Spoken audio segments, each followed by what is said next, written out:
اسلام آباد کے باخبر ذرائع نے انکشاف کیا ہے کہ عمران خان نئے آرمی چیف کی تعیناتی کے انتظار میں اپنا لانگ مارچ روکے ہوئے ہیں، لیکن حکومت کی کوشش ہے کہ نئے فوجی سربراہ کا اعلان عمران خان کے لانگ مارچ کی ناکامی کے بعد کیا جائے۔ ذرائع کا کہنا ہے کہ تحریک انصاف کے چیئرمین اس انتظار میں ہیں کہ حکومت اپنی مرضی کا آرمی چیف لگائے اور وہ اسے ایشو بنا کر اپنا لانگ مارچ شروع کر دیں تاکہ جنرل قمر جاوید باجوہ کی طرح نئے فوجی سربراہ کو بھی دباؤ میں لایا جا سکے۔ ذرائع کے مطابق عمران خان کو یقین ہے کہ اگلا آرمی چیف ان کی مرضی کے مطابق نہیں لگے گا، لہٰذا وہ اس معاملے پر گند ڈالنے کا منصوبہ بنا رہے ہیں۔ دوسری جانب حکومت بھی ترپ کا پتہ اپنے سینے سے لگائے بیٹھی ہے اور اس انتظار میں ہے کہ عمران لانگ مارچ کا اعلان کریں تاکہ اسے جلد از جلد ناکام بنا کر نئے فوجی سربراہ کا اعلان کر دیا جائے۔ یاد رہے کہ عمران خان پچھلے کچھ ہفتوں سے نئے آرمی چیف کی تقرری کو متنازع بنانے کی کوشش میں مصروف ہیں۔ اس دوران انہوں نے جنرل قمر باجوہ کو نئے الیکشن کے انعقاد اور نئی حکومت کے قیام کے بعد تک عہدے میں توسیع دینے کی تجویز بھی دی تھی،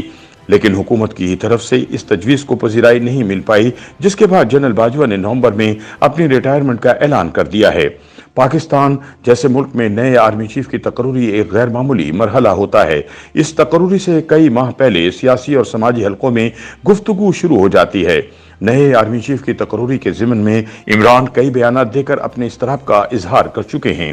12 ستمبر کی شب ایک نجی چینل پر انٹرویو دیتے ہوئے عمران نے کہا تھا کہ پہلے عام انتخابات کروائے جائیں، اس کے نتیجے میں جو حکومت منتخب ہو وہ نئے آرمی چیف کی تعیناتی کرے۔ عمران کے اس بیان سے میڈیا اور سوشل میڈیا اور عوامی حلقوں میں ایک نتیجہ یہ بھی اخذ کیا گیا کہ عمران موجودہ آرمی چیف کی مدت ملازمت میں توسیع کے خواہاں ہیں۔ اس دوران یہ خبر بھی سامنے آ گئی کہ عمران کی جنرل باجوہ سے ایوان صدر میں ایک خفیہ ملاقات بھی ہوئی ہے۔ چنانچہ حکومتی اور عسکری حلقوں کی جانب سے تنقید کے بعد جنرل باجوہ کو یہ اعلان کرنا پڑا کہ وہ مزید توسیع نہیں چاہتے اور مدت پوری ہونے کے بعد ریٹائر ہو جائیں گے۔ سماجی اور سیاسی حلقوں میں نومبر میں ہونے والی اس تعیناتی کو اہمیت کی نگاہ سے دیکھا جا رہا ہے۔ عمران کے مختلف بیانات اس کے غماز ہیں کہ وہ اس تعیناتی کو اپنی سیاست کے لیے بہت اہم سمجھتے ہیں۔ ایک لحاظ سے عمران پر یہ واضح ہو چکا ہے کہ اس میں ان کی منشا کے سب خلاف ہو رہا ہے، لہٰذا اضطراب بھی بڑھ چکا ہے کیونکہ ہاتھ میں آرمی چیف کی تعیناتی والا معاملہ نہیں آ رہا۔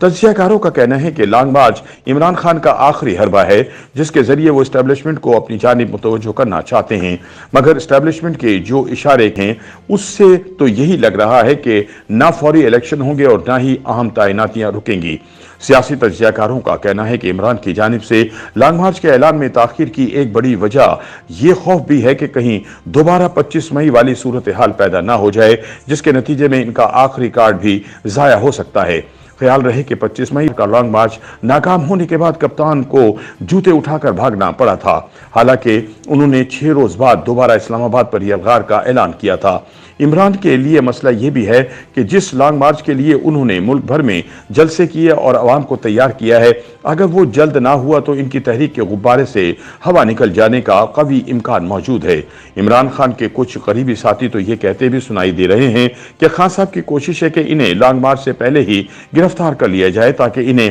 فیس سیونگ مل جائے، کیونکہ لانگ مارچ کی ناکامی کی صورت میں ان کی تحریک ناکام ہو جائے گی۔ ذرائع کا کہنا ہے کہ عمران نے گرفتاری کی مکمل تیاری کر لی ہے اور پچھلے کچھ عرصے سے انہوں نے وہ کام بھی چھوڑ دیا ہے جس کی وجہ سے جیل کاٹنا ان کے لیے مشکل ہو سکتا ہے۔ یاد رہے کہ وزیر داخلہ رانا ثناء اللہ خان کئی مرتبہ کہہ چکے ہیں کہ اگر عمران کو جیل میں صرف ایک شے سپلائی نہ ہو پائی تو موصوف کانوں کو ہاتھ لگا کر میرے پاؤں پڑ جائیں گے۔ رانا ثناء اللہ نے یہ دھمکی بھی دی ہے کہ وہ عمران کے لانگ مارچ کو کسی صورت اسلام آباد میں داخل نہیں ہونے دیں گے اور وفاقی دارالحکومت میں فوج تعینات کر دی جائے گی۔ حالیہ عرصے میں عمران خان اپنے مختلف جلسوں میں بار بار عوام کو لانگ مارچ میں شرکت کے لیے تیار رہنے کا کہہ رہے ہیں۔ دوسری طرف وفاقی حکومت جس انداز سے اسلام آباد میں کنٹینرز کے ذریعے رکاوٹیں کھڑی کر رہی ہے، اس سے صاف ظاہر ہے کہ لانگ مارچ کو ناکام بنانے کی تیاری مکمل کر لی گئی ہے۔ سیاسی تجزیہ کار کہتے ہیں کہ عمران کو پوری طرح اندازہ ہے کہ وفاقی حکومت ان کا لانگ مارچ ناکام بنانے کے لیے ہر ہتھ کنڈا استعمال کرے گی، لہٰذا وہ ابھی اپنا ٹرمپ کارڈ ضائع نہیں کرنا چاہتے۔